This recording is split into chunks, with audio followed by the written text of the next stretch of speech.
Il y a 50 ans, les conseils municipaux des communes de Boart, Brest, Guilher, Guipava, Gouesnou, Le Relecq-Kerhuon, Plougastel et Plouzané décidaient de s'associer dans un projet commun de coopération intercommunale. Naissait ainsi, 1er janvier 1974, la communauté urbaine de Brest.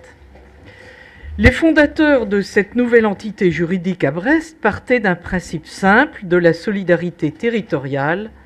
À plusieurs, on est plus fort. Que pouvaient mettre en commun ces 8 communes?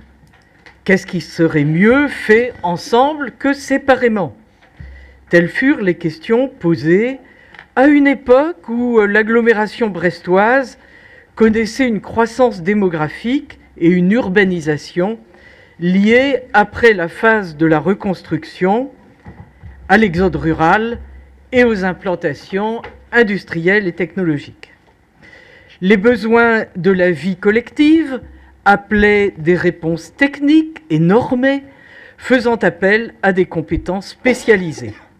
De l'urbanisme et des zones d'aménagement à la gestion des déchets et des différents réseaux, la communauté urbaine permettait de disposer d'une offre de services à la hauteur de ces nouvelles exigences. 50 ans plus tard, l'environnement et le statut juridique ont évolué considérablement, mais les nouvelles métropoles issues de la loi MAPTAM de 2014 restent des établissements de coopération intercommunale. Et c'est ce nouveau statut qui régit notre coopération depuis 2015.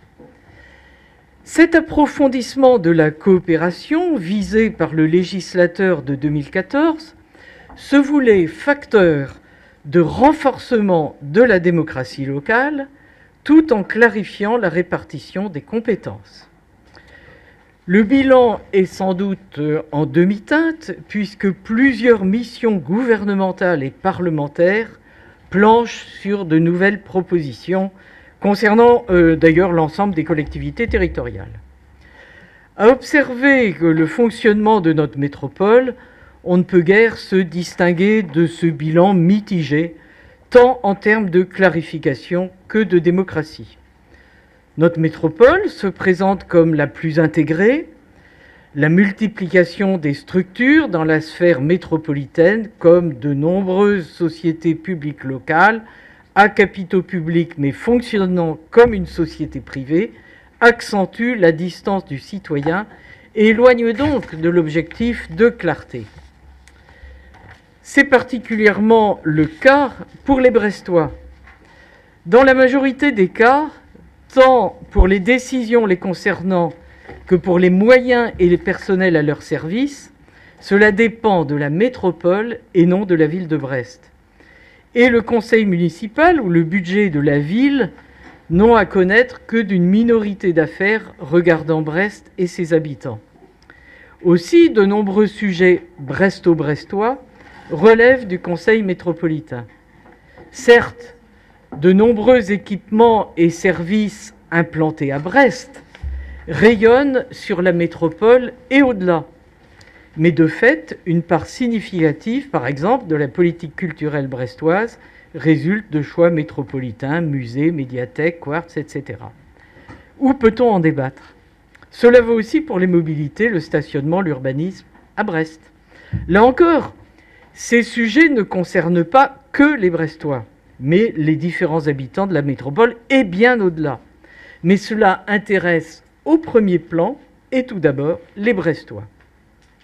Nous avons déjà demandé, à tout le moins, que les sujets appelant des décisions en métropole, mais ayant un impact direct pour les Brestois, puissent faire l'objet d'un débat d'ensemble à l'échelon municipal avant l'étape communautaire. On le voit avec des dossiers comme les Halles Saint-Louis, saucissonnés entre la ville, la métropole et autres SEM et SPL. Autre exemple d'actualité pour qu'il s'invite à nouveau ce soir, après avoir été voté à la métropole puis à la ville, les 15 millions d'euros de participation du budget municipal au projet Mon Réseau grandit. Il a été intégré au financement métropolitain d'une trame BHNS avant que nous en ayons débattu à la ville.